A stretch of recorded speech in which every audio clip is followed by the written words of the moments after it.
Le vent du nord fouettait mon visage, un vent âpre qui ne me rappelait en rien l'humidité familière des forêts autour de Meaux-sur-Loup.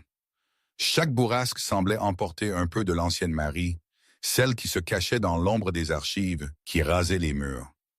J'étais assise sur un cheval, un grand étalon noir, le sien, Antoine m'avait dit de le prendre, et le rythme de ses sabots contre le sol gelé des chemins de terre était le seul son constant dans ce tourbillon. Il était juste à côté de moi, sa présence une forteresse inébranlable. Un inconnu, oui, mais ma meute, celle qui m'avait vu grandir, m'avait jeté au loup, enfin, c'est une façon de parler. La crête du Nord, le nom de son territoire, résonnait dans ma tête comme une promesse lointaine, ou peut-être un mirage. Comment j'en étais arrivé là? C'était, disons, compliqué. Mon esprit est encore embrouillé quand j'y pense, un mélange de peur, de confusion et d'une sorte de révélation brutale qui avait brisé toutes mes certitudes. Il y a quoi?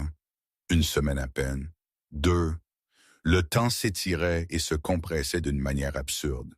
C'était une nuit qui avait commencé comme tant d'autres. L'odeur rance de la vieille pierre, le scintillement nerveux des torches dans la salle du conseil, des chaînes glacées qui mordaient mes poignets, le sol froid sous mes genoux. Ça, je m'en souviens avec une clarté désagréable. Les 7 anciens, leurs visages gravés de jugement et de rancune séculaire, siégeaient en demi-cercle devant moi. Julien, l'ancien le plus âgé, celui qui parlait toujours d'une voix traînante mais dont les yeux ne laissaient rien passer, s'était levé. Ses robes cérémonielles, je me rappelle le bruissement, comme des feuilles mortes raclées par le vent. Marie Grisepierre, avait-il déclamé, et chaque syllabe était une pierre jetée. Tu es accusé de porter la lignée maudite des loups de diamant. Pour la sécurité de notre meute, pour la préservation de notre avenir, tu te transformeras devant ce conseil. J'ai senti mon propre loup trembler à l'intérieur de moi, effrayé et furieux à la fois. Et quand tu le feras, nous mettrons fin à ce qui aurait dû mourir avec ta grand-mère. Mon souffle s'était coupé. 23 ans. 23 ans à cacher ce que j'étais. Ma mère était morte en protégeant ce secret. Et maintenant, ils allaient le traîner à la lumière et me détruire pour cela. S'il vous plaît, avais-je murmuré, la gorge serrée. Je n'ai rien fait de mal. J'ai servi cette meute toute ma vie. Je travaille aux archives. Je reste dans mon coin. Tu existes, avait coupé une autre ancienne, Pierrette, je crois, sa voix acérée comme une lame. Cela seul est la transgression. Ta lignée était censée s'éteindre. Ta grand-mère avait promis de ne pas avoir d'enfant. Elle a menti. Ta mère a aggravé ce mensonge. Et maintenant tu te tiens devant nous, la dernière semence d'un arbre corrompu. La foule derrière les chaînes avait murmuré son accord. J'avais reconnu des visages que je connaissais depuis l'enfance, des gens que j'avais aidés, des amis. Maintenant, ils me regardaient comme si j'étais une maladie contagieuse. Mon cœur se serrait. Qu'avions-nous fait? Quel crime ma lignée avait-elle commis? Julien avait souri, mais sans chaleur, un sourire qui n'atteignait pas ses yeux perçants. Ton ignorance n'est pas innocence, jeune femme. Les loupes de diamants étaient censées être des dieux parmi nous. Fourrures blanches pures qui scintillaient comme des diamants broyés.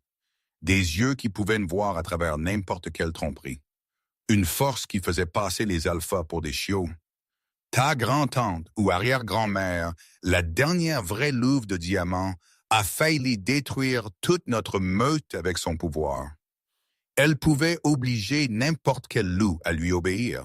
Elle pouvait briser les liens de compagnons d'un mot. Elle ne pouvait rien de tout ça. Ma voix, plus forte que je ne l'aurais cru, avait craqué dans la chambre. Vous décrivez un monstre. Les archives racontent une histoire différente. Elle a essayé d'empêcher un alpha corrompu de vendre des membres de la meute à des chasseurs. Elle a essayé de sauver. La gifle était devenue si vite que je ne l'avais pas vue venir. Pierrette se tenait au-dessus de moi, sa main encore levée. Tu ne parleras pas. Tu te transformeras. Et quand ta louve de diamant émergera, Nous ferons ce qui aurait dû être fait il y a des générations. Nous te mettrons fin et avec toi la menace que ton espèce représente pour la hiérarchie naturelle de la meute. Et si je refuse? J'avais à peine pu murmurer les mots, le goût du sang dans la bouche. Alors nous utiliserons le collier d'argent. La voix avait jailli des ombres derrière les sièges des anciens. Mon sang s'était glacé. Rémi, le bêta, avait émergé dans la lumière des torches, portant un collier qui luisait d'un éclat maladif. De l'argent. Assez d'argent pour brûler ma résistance. Assez pour forcer mon loup à se montrer, que je le veuille ou non. Le collier te fera te transformer, avait continué Rémi, s'approchant. Et tu souffriras tout le temps, ou tu peux te transformer volontairement. Dans tous les cas, cela se termine ce soir.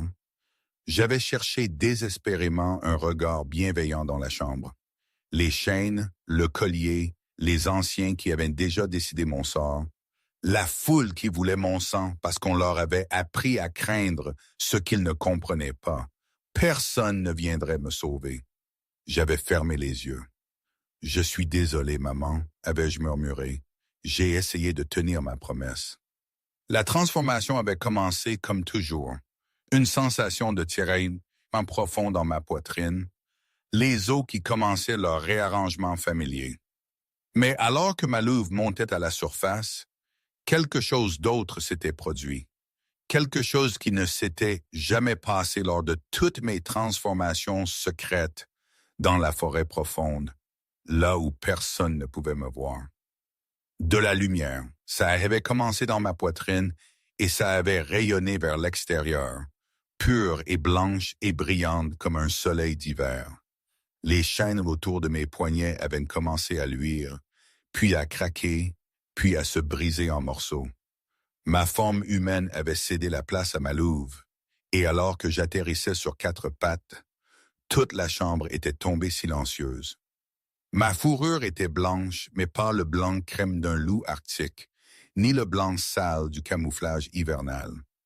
Un blanc cristallin pur qui captait la lumière des torches et la renvoyait en 1000 facettes, comme des diamants, comme des étoiles broyées, comme tout ce que les anciens craignaient. Mais ce n'était pas ce qui avait fait haleter la foule. Derrière les anciens, les statues anciennes bougeaient. La pierre avait frotté contre la pierre alors que les loups sculptés tournaient la tête. Leurs yeux, qui étaient restés du granit vide pendant des siècles, avaient commencé à briller de la même lumière blanche qui émanait de ma fourrure. Une par une, les 7 statues étaient descendues de leurs piédestaux. Julien avait trébuché en arrière, son visage perdant toute couleur. Impossible. Les gardiens n'ont pas bougé depuis la fondation. Ils ne répondent qu'à une vraie louve de diamant. La voix avait secoué la chambre. Elle venait de la plus grande statue, un loup massif sculpté dans du granit noir. Alors qu'il descendait, la pierre s'était détachée comme une peau morte, révélant non pas de la roche, mais de la fourrure et des muscles et des yeux qui brûlaient d'un feu ancien. « Nous avons attendu », avait continué le gardien, sa voix résonnant du poids des siècles. « Nous avons observé. Nous avons vu les mensonges que vous vous êtes racontés devenir l'histoire. Et maintenant, la dernière fille de la lignée de diamants se tient devant nous, condamnée pour le crime d'exister. Les loups de diamants étaient dangereux, avait protesté Julien, mais sa voix avait perdu toute autorité. Ils pouvaient nous contrôler. Ils pouvaient détruire l'ordre naturel de la vie de la meute. Ils pouvaient exposer la corruption, avait corrigé le gardien. Ils pouvaient sentir les mensonges. Ils pouvaient voir à travers la manipulation et l'avidité et la pourriture qui rongent les liens de meute de l'intérieur. C'est pourquoi vous les avez tués, non pas parce qu'ils étaient dangereux pour les loups, mais parce qu'ils étaient dangereux pour les loups qui souhaitaient régner par la peur. Les 6 autres gardiens s'étaient entièrement réveillés maintenant, formant un cercle autour de ma forme de louve. Je me tenais au centre, ma fourrure de diamant toujours lumineuse, mon cœur battant la chamade contre mes côtes. Je n'avais aucune idée de ce qui se passait. Les statues n'étaient pas censées être de vrais loups. C'était juste de la pierre, juste des symboles. « Marie Grise Pierre », avait dit le gardien noir, abaissant sa tête massive à mon niveau.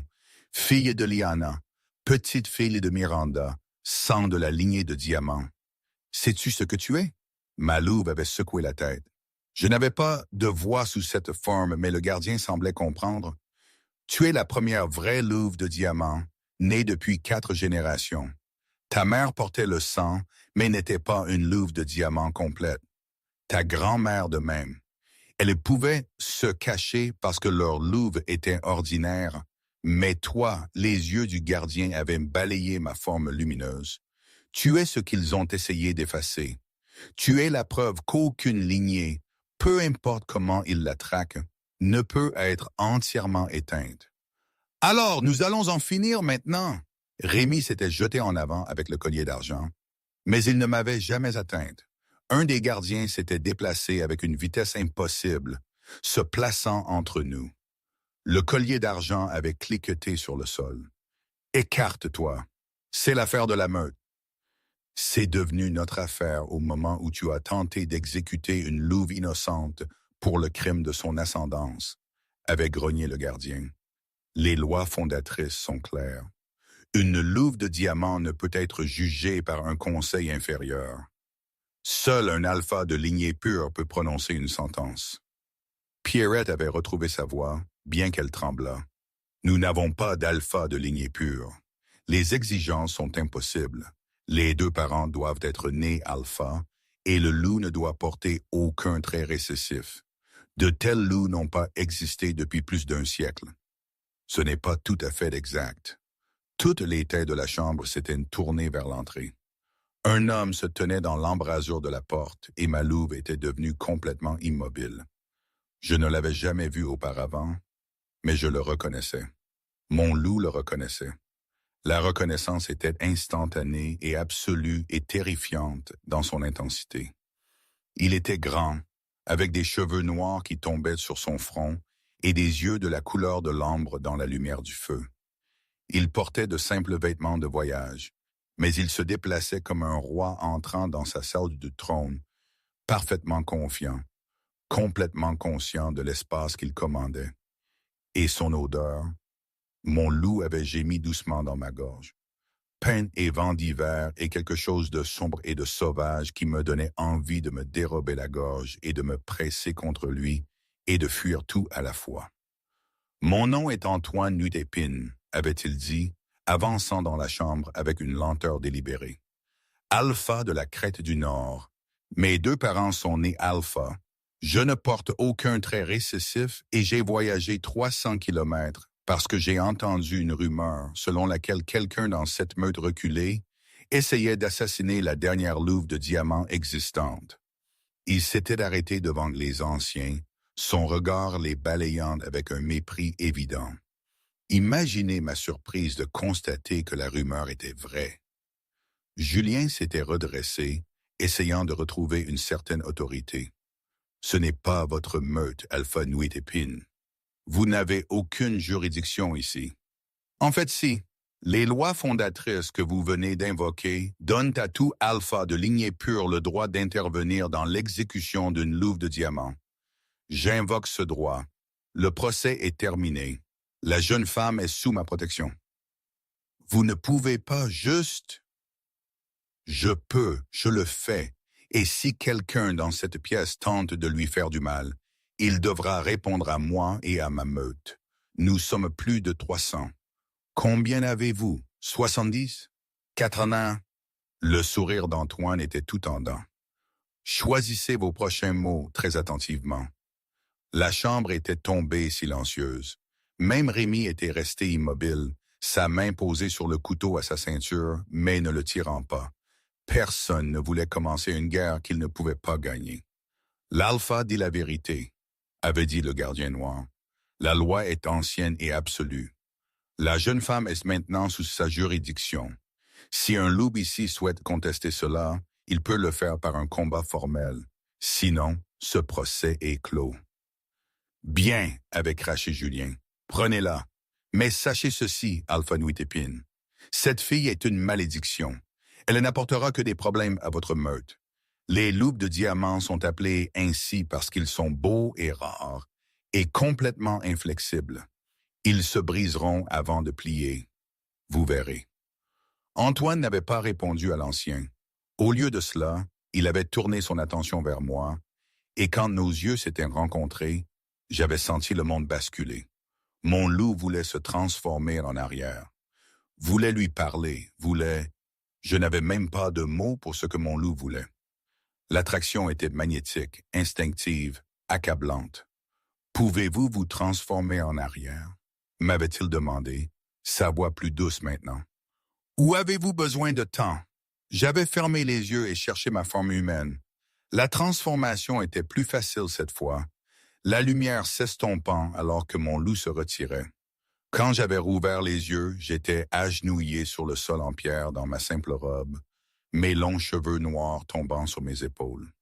J'avais levé les yeux vers Antoine et j'avais senti mon souffle se couper. Il était encore plus accablant en tant qu'humain, sa présence emplissant la pièce, la dominance alpha roulant de lui par vagues. Mais ses yeux étaient doux. « Pouvez-vous vous lever ?» J'avais hoché la tête et m'étais levé, même si mes jambes tremblaient. Les chaînes avaient disparu, brisées par ma transformation. Les gardiens nous entouraient toujours, leur forme massive créant une barrière protectrice entre moi et la foule. « Nous partons, » avait dit Antoine. « Maintenant, si vous avez des affaires dont vous avez besoin, dites-moi où elles se trouvent et je les ferai récupérer. » Je n'ai rien, avais-je admis.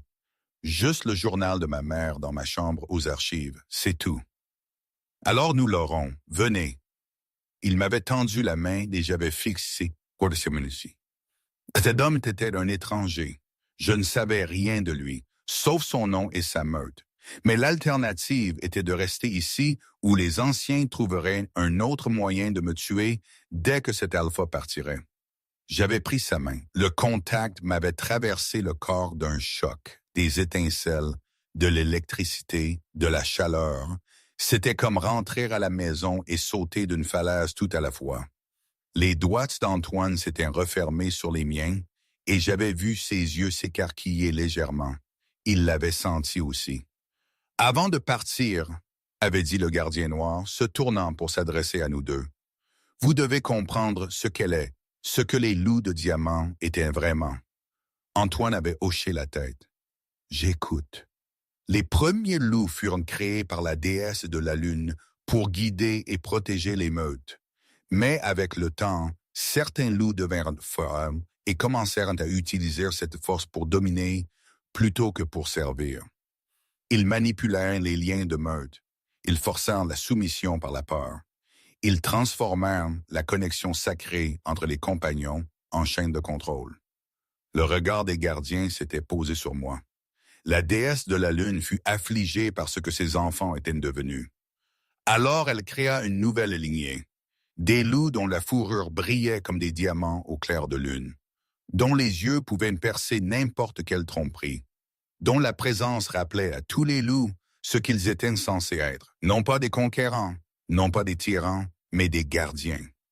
Les loups de diamant ne pouvaient être contrôlés, ils ne pouvaient être contraints, ils ne pouvaient être manipulés par ceux qui utiliseraient les liens de meute comme des armes. Et parce qu'ils ne pouvaient être contrôlés, ils furent chassés, systématiquement éliminés par des alphas qui craignaient de perdre leur pouvoir. Le dernier sanctuaire des loups de diamant fut détruit il y a 73 ans. Nous pensions que la lignée était éteinte. Nous sommes retournés à l'état de pierre, attendant le moment où nous pourrions être à nouveau nécessaires. Les yeux des gardiens avaient brillé plus fort. Et maintenant, tu nous as réveillés, Marie Grispierre. Le sang coule vrai en toi. Tu es celle que nous avons attendue. Ma gorge s'était serrée. Qu'est-ce que je suis censé faire? Je ne sais pas être ce que vous croyez que je suis. J'ai juste travaillé dans les archives. J'ai catalogué de vieux dossiers. Je ne suis pas spécial. Tu t'es transformé et tu as réveillé 7 gardiens qui ont dormi pendant des générations. Tu portes une lignée que les alphas ont essayé d'exterminer pendant des siècles. Que tu te sentes spécial ou non, tu l'es. Le ton des gardiens s'était légèrement adouci, Mais tu ne marcheras pas seul sur ce chemin. Le loup massif s'était tourné vers Antoine. Tu es venu au moment où tu as appris qu'elle était en danger. Tu as traversé des territoires de meute sans permission. Tu as invoqué des lois anciennes dont la plupart des alphas ne se souviennent même plus qu'elles existent. Pourquoi? La mâchoire d'Antoine s'était serrée. Il tenait toujours ma main. Je ne sais pas, j'ai entendu parler d'elle il y a 2 semaines. Un murmure d'un marchand itinérant à propos d'une fille aux archives qui réchauffait les vieilles pierres quand elle passait. Je me suis dit que j'étais curieux, que ça valait juste le coup d'enquêter. Mais plus je me rapprochais, plus je ne pouvais pas arrêter de penser à elle. Je ne l'ai jamais rencontrée. Je ne l'ai jamais vue. Mais je savais que je devais arriver ici. Je devais les arrêter. Ses yeux ambrés avaient trouvé les miens. Et maintenant je sais pourquoi. Le lien d'âme-sœur, avait dit simplement le gardien. Rare, précieux, incassable, le plus grand don et le plus cruel fardeau de la déesse de la lune. Vos destins sont liés à Fanuilépine, vous et la dernière louve de diamant. Les mots avaient flotté dans l'air comme une déclaration de destinée. Mon cœur battait la chamade. Lien d'âme-sœur, destin lié. J'avais lu à ce sujet dans les vieux dossiers. Cette connexion qui transcendait le choix, qui attirait 2 loups l'un vers l'autre avec une force plus forte que la logique ou la raison. La plupart des loups ne trouvaient jamais leur âme sœur. La plupart se contentaient de liens choisis, de compagnonnage construit sur la compatibilité plutôt que sur un plan cosmique. Mais cet homme avait traversé 300 kilomètres pour moi. Et je l'avais reconnu dès l'instant où il était entré dans la pièce. Je ne peux pas, avais-je murmuré. Je ne peux pas être la compagne de quelqu'un. Je ne peux pas être responsable de... Je ne sais même pas comment être une louve de diamant. Comment suis-je censé être la compagne d'un alpha? La main d'Antoine s'était resserrée sur la mienne, mais doucement. Tu n'as rien à décider tout de suite, mais tu dois quitter cet endroit. Viens dans ma meute. Je te protégerai. Je te laisserai le temps de comprendre ce que tu veux. Sa voix s'était abaissée. Je ne vais pas te forcer un lien, Marie. Lié ou non, tu as le choix. Je l'avais regardé pendant un long moment, cherchant la tromperie sur son visage. Mais tout ce que je voyais, c'était de l'honnêteté, et en dessous, un désir qui me faisait mal à la poitrine. D'accord, avais-je soufflé. D'accord, je viens avec vous. Les jours suivants sur la route pour la crête du Nord ont été un mélange étrange d'apaisement et de terreur latente. Antoine était toujours à mes côtés, une main parfois dans le bas de mon dos, comme pour me rassurer, me guider à travers les regards hostiles des quelques loups de mon ancienne meute qui nous regardaient partir haineux, de loin. Le bêta Rémi nous avait suivis un moment, son expression sombre, le souffle court, mais finalement, il avait rebroussé chemin. J'avais l'impression d'être une proie chassée, mais protégée par un prédateur bien plus grand. On a récupéré le journal de ma mère dans ma petite chambre aux archives. Un lit, un bureau, une étagère de livres. C'était tout. Le journal sur ma table de chevet, sa couverture en cuir usé à force d'être manipulée. Je l'ai serré contre ma poitrine. C'est tout ce dont j'ai besoin, j'ai dit à Antoine. Rien d'autre de cet endroit. On a traversé les archives qui avaient été mon refuge, passant devant les visages des loups qui avaient jadis été ma communauté. Personne n'a dit au revoir. Personne ne m'a souhaité bonne chance. Ils m'ont juste regardé partir avec le même jugement froid qu'ils avaient montré dans la salle du conseil. À la frontière de notre ancien territoire, les loups d'Antoine nous attendaient. Une douzaine d'entre eux, tous portant l'emblème de la crête du Nord, un arbre d'argent sur tissu noir. Ils se tenaient en formation protectrice. Quand je me suis approché, ils ont incliné la tête en signe de respect. « Voici Marie », a dit Antoine à ses loups. « Elle est sous ma protection directe. Quiconque la menace me menace. » Compris? Compris, Alpha, ont-ils chorégraphié. Une louve, une femme aux cheveux striés d'argent et aux yeux vifs, s'est avancée. « Bienvenue, Marie. Je suis Solène, la seconde de l'Alpha. Nous avons préparé une place pour vous dans la maison de l'Alpha. Vous serez en sécurité avec nous. La gentillesse dans sa voix a failli me briser. J'ai réussi à hocher la tête, ne me faisant pas confiance pour parler. Le voyage vers le nord a duré 3 jours. Nous avons traversé des forêts qui devenaient de plus en plus épaisses et sauvages à mesure que nous avancions, des territoires où les arbres étaient si hauts qu'ils bloquaient le soleil. Je chevauchais à côté d'Antoine, qui m'avait offert un de ses chevaux. Nous n'avons pas beaucoup parlé. La présence des autres loups et l'épuisement du voyage rendaient la conversation difficile. Mais la nuit, quand nous faisions le camp, Antoine s'asseyait près de moi, sans me toucher, sans me presser, juste là, une présence solide et constante. Et je me suis retrouvé à graviter vers lui comme une plante vers la lumière du soleil. Commentaire personnel. Attendez, je dois faire une pause ici. Toute cette histoire, cette situation avec le conseil, les gardiens et ce lien qui s'est noué avec Antoine, c'était tellement absurde. Je veux dire, réfléchissez-y. Une fille qui travaillait aux archives, dont la seule ambition était de passer inaperçue, se retrouve soudainement la dernière louve de diamants, révèle des statues millénaires et se voit liée à un alpha inconnu venu de nulle part. Dans ma tête, ça n'avait aucun sens. C'était un conte de fées, mais avec une épée au-dessus de ma tête. On m'avait jeté hors de ma meute, j'avais échappé à la mort de justesse, et maintenant je me retrouvais avec des pouvoirs que je ne comprenais pas. Et un homme que je connaissais à peine, mais dont mon loup reconnaissait l'essence même. J'étais terrifiée, oui, mais aussi, bizarrement, un peu curieuse. La peur de l'inconnu était là, forte, mais ce qui était connu, c'était la mort.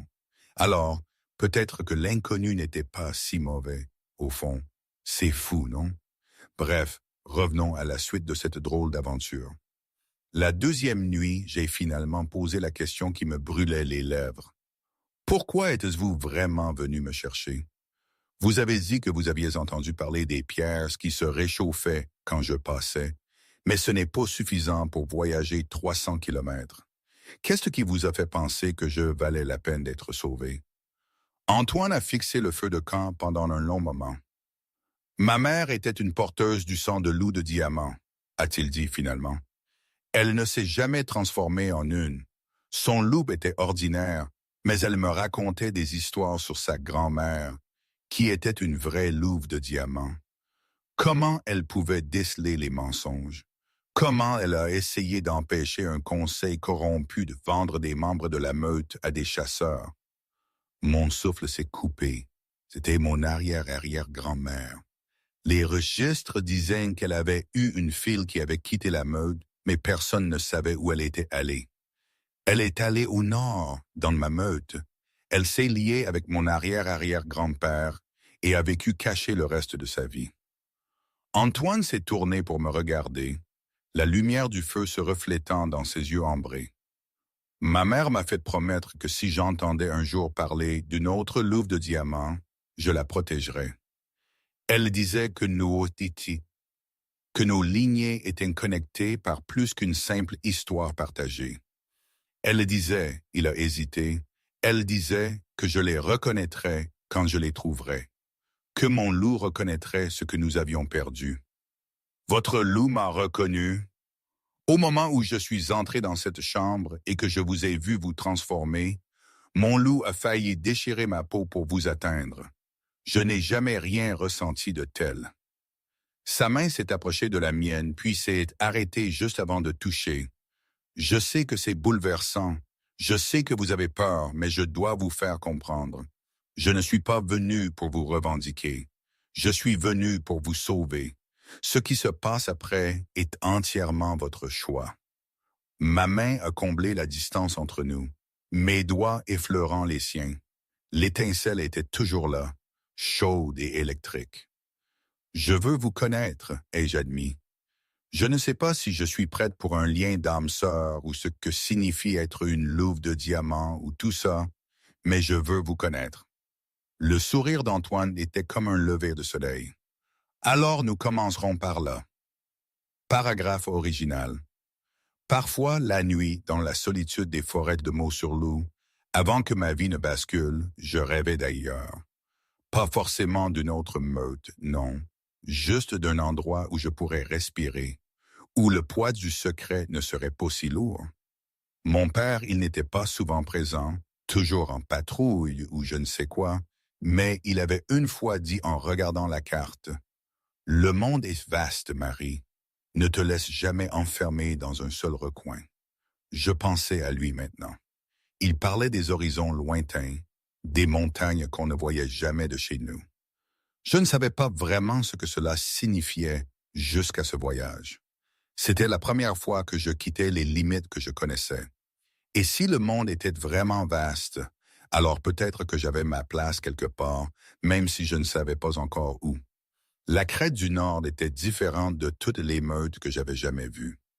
Là où mon ancienne meute avait bâti son territoire autour d'une forteresse de pierre qui s'effritait, la crête du Nord s'étendait sur une vallée de pins anciens, avec des maisons construites dans les arbres eux-mêmes.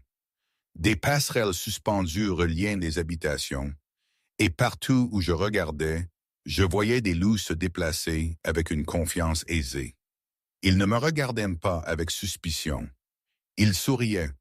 Ils hochaient la tête. Certains ont même lancé des salutations à leur alpha, leur voix chaleureuse d'une affection véritable plutôt que de la peur. La maison de l'alpha se trouvait au cœur du territoire, une structure massive construite en bois et en pierre qui semblait pousser directement de la terre. Solène m'a conduit à une chambre au 3e étage, spacieuse avec des fenêtres qui donnaient sur la canopée de la forêt et un lit rempli de douces fourrures. « C'est la vôtre aussi longtemps que vous en aurez besoin, » a dit Solène. « Il y a une salle de bain par cette porte, et j'ai laissé des vêtements dans l'armoire. Ils devraient vous aller, mais si ce n'est pas le cas, faites-le moi savoir. » Elle a fait une pause à l'embrasure de la porte. « L'alpha tient déjà à vous. Je le vois, et cela signifie que nous tenons à vous aussi. Vous êtes en sécurité ici, Marie. » Après le départ de Solène, je me suis effondré sur le lit et j'ai laissé couler mes larmes. De grands sanglots convulsifs que je retenais depuis des jours. J'ai pleuré ma mère, morte il y a 5 ans maintenant. J'ai pleuré la grand-mère que je n'avais jamais rencontrée, qui avait vécu toute sa vie cachée. J'ai pleuré la meute que j'avais perdue et l'avenir que je n'avais jamais espéré. Et sous tout cela, j'ai senti ma louve de diamants s'agiter, plus effrayée, ne se cachant plus, juste attendant. Les jours qui ont suivi ont trouvé leur rythme. Antoine m'a laissé de l'espace, mais il était toujours à proximité. Il m'a fait visiter le territoire, m'a présenté aux membres de la meute, m'a expliqué leurs coutumes et traditions. La crête du Nord fonctionnait différemment de mon ancienne meute. Il n'y avait pas de conseil d'anciens qui prenaient toutes les décisions. Antoine consultait ses loups, écoutait leurs préoccupations, faisait des choix basés sur le consensus plutôt que sur l'autocratie. Et chaque jour, je sentais le lien d'âme-sœur devenir plus fort. C'était comme un fil reliant mon cœur au sien, se tendant de plus en plus à chaque sourire partagé, chaque contact accidentel, chaque moment où nos yeux se rencontraient dans une pièce. Le 7e jour, Solène m'a trouvé dans la bibliothèque. « Nous avons un problème », a-t-elle dit sans préambule. « Une délégation de votre ancienne meute vient d'arriver à nos frontières. Ils exigent votre retour. » Mon sang s'est glacé. Quoi? L'ancien Julien et le bêteur Rémy, ils affirment que vous avez volé des registres sacrés de la meute en emportant le journal de votre mère. Ils disent qu'il contient des informations classifiées sur les défenses de la meute et que vous êtes une menace pour la sécurité. L'expression de Solène était tendue de colère. C'est évidemment un mensonge, mais ils ont invoqué des droits territoriaux. S'ils officialisent l'accusation, Antoine devra les écouter ou risquer de violer la loi de la meute. Le journal n'est que les écrits personnels de ma mère. Il n'y a rien sur les défenses dedans. Ce sont des histoires sur ma grand-mère, des conseils pour moi, ses peurs à propos de... Ma voix s'est brisée. Ils vont me tuer si je retourne. Alors vous n'y retournerez pas. Venez. Antoine les rencontre en ce moment et vous devez être là. Changement de perspective, raconté par Solène à Marie plus tard. Solène m'a raconté plus tard comment elle avait vécu cette scène. Pour elle, c'était un spectacle prévisible et pourtant toujours aussi révoltant. Elle m'avait dit, « Marie, quand Julien et Rémi sont arrivés, j'ai senti leur arrogance avant même de voir leur visage. Ils marchaient comme des coqs en territoire étranger, pleins d'eux-mêmes, persuadés de leurs droits. Antoine, lui, était assis là, l'air décontracté, mais ses yeux étaient des braises. Je savais qu'il était en colère, pas seulement pour la meute, mais pour vous. Je me souviens avoir remarqué la façon dont il se tenait, non pas comme un juge, mais comme un mur, comme si toute l'attaque allait rebondir sur lui. Et quand vous êtes entré, votre visage pâle mais votre regard ferme, j'ai vu Rémi sourire de cette manière cruelle qu'il avait toujours. À ce moment-là, j'ai eu envie de le jeter moi-même par-dessus la crête. Pour moi, leur accusation n'était qu'un prétexte minable, transparent. Ils n'avaient pas de dignité, pas d'honneur, juste de la peur et de la rage, et ils ne cachaient même pas bien leur jeu. Ce n'était pas une question de loi pour eux, c'était une question de pouvoir. Et c'est ce qui rendait leur défaite encore plus douce à observer. Elle avait fini en souriant. Vous étiez la justice incarnée, Marie, même si vous ne le saviez pas. La réunion s'est tenue dans la grande salle, une pièce circulaire avec un plafond en dôme qui amplifiait chaque son. Antoine était assis sur une chaise à dossier au centre, sa posture détendue mais ses yeux vifs. L'ancien Julien et le bêta Rémi se tenaient devant lui, flanqués de deux autres loups que je ne reconnaissais pas. Quand je suis entré, les lèvres de Rémi se sont courbées en un sourire cruel. « Alpha Nuitépine » est commencé Julien, sa voix dégoulinant d'un faux respect. « Nous vous remercions d'avoir abrité la jeune femme. Cependant, elle a volé à notre meute un journal contenant des informations sensibles qui pourraient compromettre notre sécurité. Nous demandons que vous nous la rendiez afin qu'elle puisse répondre de ses crimes. Elle a pris le journal personnel de sa mère. Ce n'est pas un vol, c'est un héritage. » La voix d'Antoine était calme, mais sa patience semblait s'amenuiser. Le journal était gardé dans nos archives. Tous les documents des archives appartiennent à la meute. En le retirant sans permission, elle a commis un vol, a rétorqué Julien, ses yeux scintillants. Vous comprenez sûrement la gravité de compromettre la sécurité d'une meute. Alpha Nuitépine. Voudriez-vous qu'un loup de votre meute parte avec des documents qui pourraient exposer vos vulnérabilités? Le regard d'Antoine s'est posé sur moi. Puis-je voir le journal? J'ai sorti le journal de mon sac d'une main tremblante et le lui ai apporté. Il l'a ouvert avec précaution, tournant les pages avec une lenteur délibérée. J'ai observé son expression changer au fur et à mesure qu'il lisait. Reconnaissance, puis tristesse, puis colère. Ceci est le journal d'une mère à sa fille. Il n'y a rien sur les défenses de meute ici. Rien sur la sécurité. C'est de la poésie et des conseils. Il a levé les yeux vers Julien. Et des lettres d'amour à un enfant qu'elle savait qu'elle quitterait trop tôt. Vous êtes ici pour réclamer les lettres d'amour d'une femme morte parce que vous ne supportez pas que sa fille ait survécu. Vous hébergez une criminelle, Alpha Nuitépine. Si vous ne la rendez pas, vous violez la loi de la meute. Nous pouvons porter cette affaire devant le conseil régional. Vous pouvez quitter mon territoire maintenant. Antoine s'est levé et la température dans la pièce a semblé chuter. Marie n'a commis aucun crime. Vous avez tenté de l'exécuter pour être né. Vous avez échoué. Et maintenant, vous vous accrochez à n'importe quelle excuse pour terminer ce que vous avez commencé. C'est une louve de diamants, est grogné Rémi, son contrôle craquant finalement. Savez-vous ce que cela signifie? Elle deviendra plus forte chaque jour. Elle pourra sentir vos mensonges, voir à travers vos manipulations. Combien de temps avant qu'elle ne sape votre autorité? Combien de temps avant que votre propre meute ne commence à l'écouter elle au lieu de vous? La grande salle est devenue silencieuse. Puis Antoine a ri. C'était un son bas, véritablement amusé. Vous croyez vraiment cela, n'est-ce pas? Vous vous êtes convaincu que les loups de diamant sont une menace pour l'autorité alpha parce que vous ne pouvez pas imaginer diriger sans mensonge et manipulation. Il s'est déplacé pour se tenir à mes côtés, sa présence un mur entre moi et mes accusateurs. Je n'ai pas besoin de tromper ma meute pour la diriger. Je n'ai pas besoin de manipuler les liens ou de régner par la peur. Donc, l'idée que Marie puisse me saper en étant simplement honnête est absurde. Mais je vais vous dire ce qu'elle est pour moi. Elle est mon âme sœur. La déesse de la lune elle-même l'a choisie pour moi, et je la revendique comme mienne devant témoin. Si vous voulez la prendre, vous devrez d'abord passer par moi.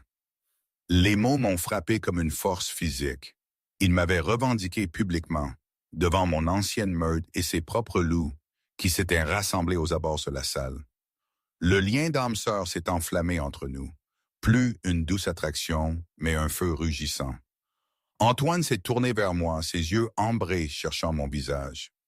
Si vous voulez ça, si vous me voulez, je suis à vous, Marie, complètement. Ma louve de diamant est montée à la surface, ne forçant pas une transformation, mais faisant connaître sa présence. Et pour la première fois de ma vie, je ne l'ai pas repoussée. J'ai laissé la certitude de la louve m'envahir. Je veux ça, ai-je dit, ma voix portant à travers la salle. Je vous veux. Le lien s'est mis en place complètement, et j'ai haleté en le sentant. Les émotions d'Antoine ont inondé la connexion. Protection, désir, un amour qui grandissait depuis l'instant où il était entré dans cette salle du conseil. Et sous tout cela, une fierté féroce qu'elle était sienne. Vous avez votre réponse, a dit Antoine à Julien, sans détourner les yeux de moi. Elle est revendiquée. Elle est protégée. Elle est à moi. Quittez mon territoire et ne revenez pas. Vous faites une erreur, Nuit Épine. Cette lignée est maudite. Vous le regretterez. J'ai dit parteuse.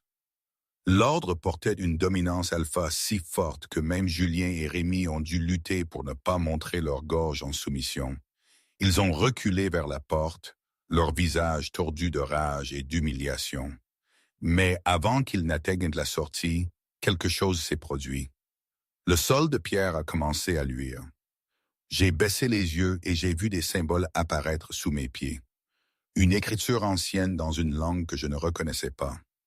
La lumière s'est étendue en un cercle parfait, et à l'intérieur de ce cercle, 7 formes ont commencé à s'élever de la pierre elle-même. Les gardiens, ils m'avaient suivi. Tu l'as revendiqué, a dit le gardien noir, sa forme massive entièrement manifeste maintenant dans la grande salle d'Antoine. Tu as reconnu sa valeur.